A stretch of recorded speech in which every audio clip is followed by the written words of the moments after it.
ફક્ત યાદ રાખજો, જીવનની અંદર ભૂલો સામાન્ય વ્યક્તિ પણ કરે, મહત્પુરુષોથી પણ ક્યારેક થાય. જીવનના દુઃખો સામાન્ય વ્યક્તિને પણ આવે, મહાપુરુષના જીવનમાં પણ આવે, પણ બંનેની વિચારધારામાં બહુ મોટો ફરક હોય છે. સામાન્ય વ્યક્તિના જીવનમાં જ્યારે દુઃખ આવે ને ત્યારે દુઃખ બીજાના ઉપર જ તોડી દે. તે આમ કર્યું, તે આમ કર્યું, તે આમ કર્યું, પેલાય મને હેરાન કરી નાખ્યું, પેલાય મને હેરાન કરી નાખ્યું, પેલાય મને હેરાન કરી નાખ્યું. આટલું જ નહીં, એનું નામો નિશાન મટી જાય ત્યાં સુધીનો જીવાત્મા દાખલો કરે, એને પતાવી દો એમ. ત્યારે ભક્તો મહાપુરુષની વિચારધારા કંઈક અલગ હોય છે. જન્મમાં જયારે દુઃખ આવે ને ત્યારે કોઈને દોષરૂપ ન ગણે, પોતે પાછો વળી જાય, મેં કંઈક ભૂલ કરી છે.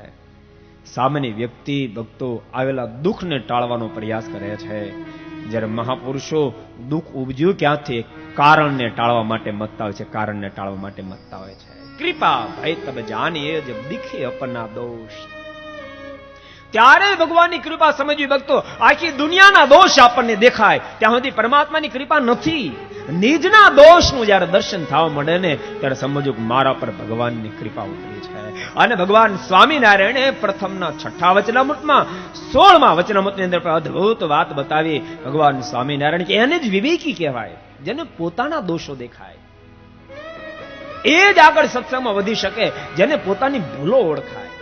બહુ અદ્ભુત પ્રથમના 1 વચનામૃતમાં પણ ભગવાન સ્વામિનારાયણ કીધું છે.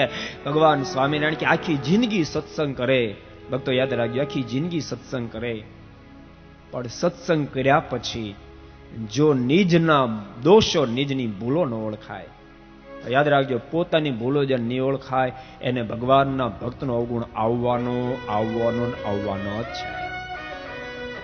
પોતાની ભૂલો ઓળખાશે નહીં, ભક્તો ભૂલો જે જીવનની અંદર હશે તો યાદ રાખજો, ભગવાનનો ભક્ત વઢવાનો, ધખવાનો, ટોકવાનો સહન નહીં થાય, પરિણામ ભગવાનના ભક્તનો અવગુણ આવશે.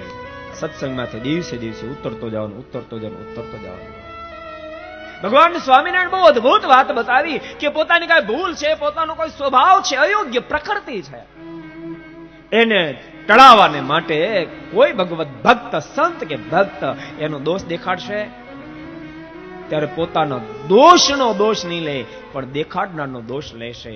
એ રૂપિયાને પાપ લાગશે, જેથી કરીને મતિ ભ્રષ્ટ થઈ જશે અને પરિણામે સત્સંગમાંથી પાછો પડી જશે.